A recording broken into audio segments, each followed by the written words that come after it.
बहुत शुक्रिया। अभी अडियाला से आए हूँ, खान साहब के साथ ही थे और जेल में ही हमें इत्तला आई कि सेंट्रल ऑफिस पे छापा पड़ा है और गौर साहब को और रऊफ साहब को उठा लिया गया है। उठाने का लफ्ज़ ज़्यादा बेहतर है क्योंकि गिरफ़्तारी तो किसी आईनी माहौल में होती है। यहाँ तो पकड़ लो, उठा लो, गायब कर दो, इधर समझ गए ना बात को। बहुत गलत है, मज़म्मत करते हैं, शदीद इस पर एहतजाज करते हैं। ज़ाहिर है गौर साहब को कब तक अंदर रख सकते थे, बैरिस्टर आदमी है, पढ़ा लिखा आदमी है, कभी कानून का एक पत्ता तक नहीं तोड़ा। ये सारी चीज़ें इस बात की तरफ दलालत करती हैं कि इस मुल्क में इस वक्त ना आइन की हुक्मरानी है, ना कोई डेमोक्रेसी है। इस वक्त एक फस्ताई, एक जबर का माहौल है।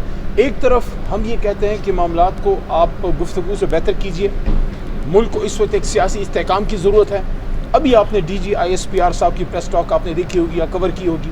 वो कह रहे हैं दहशतगर्दी के ख़िलाफ़ जंग है। ज़ाहिर है हम सब उसमें जंग में जो है सब इकट्ठे हैं, पाक फ़ौज और पूरी कौम इकट्ठी है कि मुल्क जो है उसमें पाकिस्तान में कोई दहशतगर्दी ना हो। लेकिन उसके लिए ज़रूरी है कि अपनी फ़ौज, अपनी रियासती इदारों के साथ कौम बिल्कुल यकजान दो गालिब हो।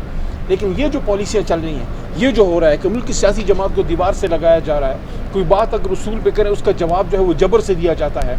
हमारे सोशल मीडिया वर्कर जो है उनको उठाया जा रहा है। मुहब्ब वतन पाकिस्तानी अगर कोई बात करते हैं, देखें दहशतगर्द किसी को कहना बहुत बड़ी बात है।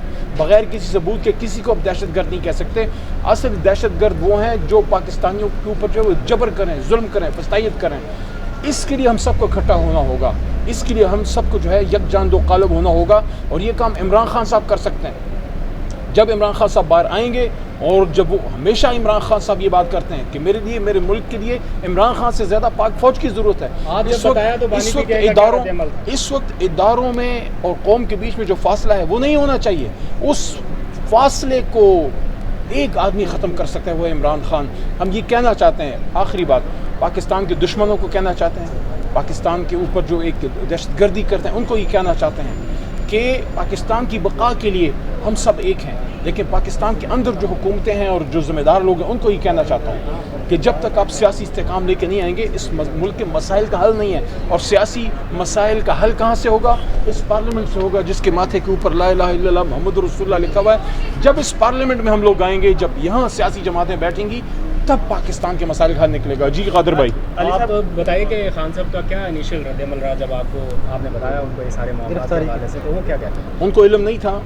आप ही के मीडिया के कुछ दोस्त, प्रेस टॉक वहाँ हो रही थी, खान साहब गुफ्तगू कर रहे थे प्रेस टॉक, तो इस तरह आप उसके नहीं कर सकते थे, वो सवाल जवाब हो रहे थे। और जब मैंने उनको बताया तो उनको दुख भी हुआ और उन्होंने बहुत ज़्यादा उस पर नापसंदीदगी का इजहार किया और ये कहा कि एक मुल्क में अगर आप एक सियासी जमात के साथ ये होता है, अगर एक जमहूरियत में ये होता है कि आपका मरकज़ी दफ्तर बंद हो रहा है, आप इस तरह के लोग पकड़े जा रहे हैं, तो क्या हो, तो इसका क्या रिज़ल्ट है? इसका रिज़ल्ट ये है कि इस मुल्क में कोई इस्तेहकाम नहीं होगा। जब सियासी इस्तेहकाम नहीं होगा, कौन इसमें इन्वेस्ट करेगा यार? इस मुल्क में कौन पैसा लगाएगा? जिस मुल्क में इसके साबिक वज़ीर-ए-आज़म को गोलियाँ लगी हैं, जेल में पड़ा है 300 दिनों से।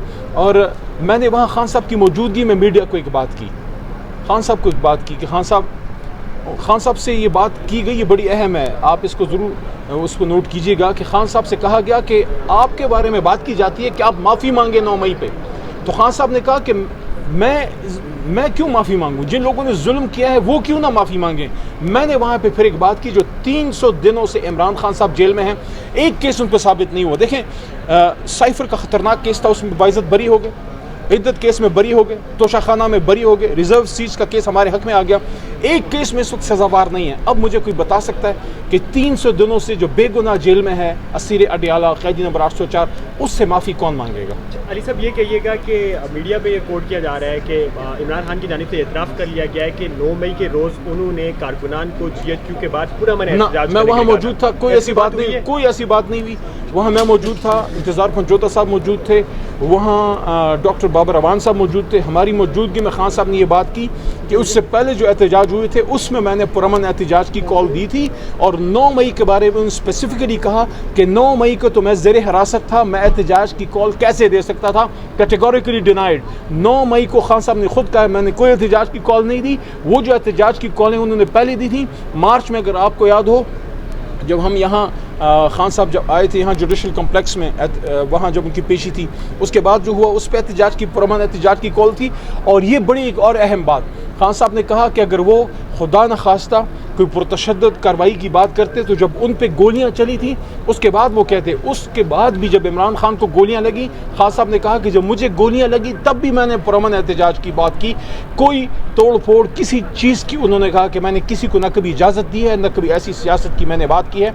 दोबारा कह रहा हूँ कि इमरान खान साहब ने कहा कि 9 मई को तो मैं ज़ेरे हिरासत था, मैंने किसी एहतजाज की कॉल नहीं दी, उससे पहले बिल्कुल दी थी माजी में पुरअमन एहतजाज की। और वो कहते हैं कि अगर खुदा न खास्ता तशद्दुद एहतजाज की कॉल देते तो गोलियां जब मुझे लग गई, गोलियां मारने के बाद भी, गोलियां खाने के बाद भी जब मैंने एहतजाज की कॉल दी तो पुरअमन एहतजाज। अच्छा, मिलिट्री एस्टैब्लिशमेंट के बाहर एहतजाज की कॉल दी गई थी। खान साहब ने किसी को 9 मई में एहतजाज की कॉल इमरान खान साहब ने नहीं दी। अच्छा अली साहब, आप मिलिट्री एस्टैब्लिशमेंट के साथ खड़े होने की बात करते हैं, लेकिन दूसरी जानिब से आज की अगर आप प्रेस कॉन्फ्रेंस सुने तो उसमें बारहा डिजिटल टेररिज्म का लफ्ज़ इस्तेमाल किया गया, उसमें सियासी माफिया का लफ्ज़ इस्तेमाल किया गया, उसमें यह भी कहा गया 9 मई के किरदार को जब तक कैफर किरदार तक नहीं पहुंचाया जाता तो मुल्क में इस्तेहकाम नहीं आ सकता। तो इस सारी सूरत हाल में आप फिर से एक मतलब मफाहमत का हाथ आगे बढ़ा रहे हैं। देखें, हम पाकिस्तान की बका के लिए हर किसी से बात कर सकते हैं और इमरान खान साहब ने हमेशा ये बात की है कि मुल्क भी मेरा है और फ़ौज भी मेरी है।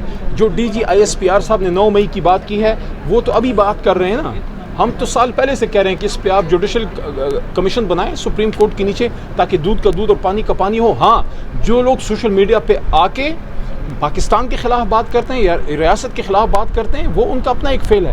तहरीक इंसाफ ने कभी किसी को ये नहीं कहा कि आप पाकिस्तान के ख़िलाफ़ बात करें, रियासती इदारों के ख़िलाफ़ बात करें। हाँ, पॉलिसीज़ पे क्रिटिसिज्म जो आइन और कानून इजाज़त देता है वह सबका हक़ है। एक सोशल मीडिया वर्कर जो मुहब्ब वतन पाकिस्तानी है, जो पाकिस्तान की मोहब्बत में इमरान खान साहब के साथ है, आप उसको डिजिटल दहशतगर्द नहीं कह सकते। वो मुहब्ब वतन पाकिस्तानी है। जितना आप मुहब्ब वतन पाकिस्तानी है उतना तहरीक इंसाफ का सोशल मीडिया वर्कर भी मुहब्ब वतन पाकिस्तानी है।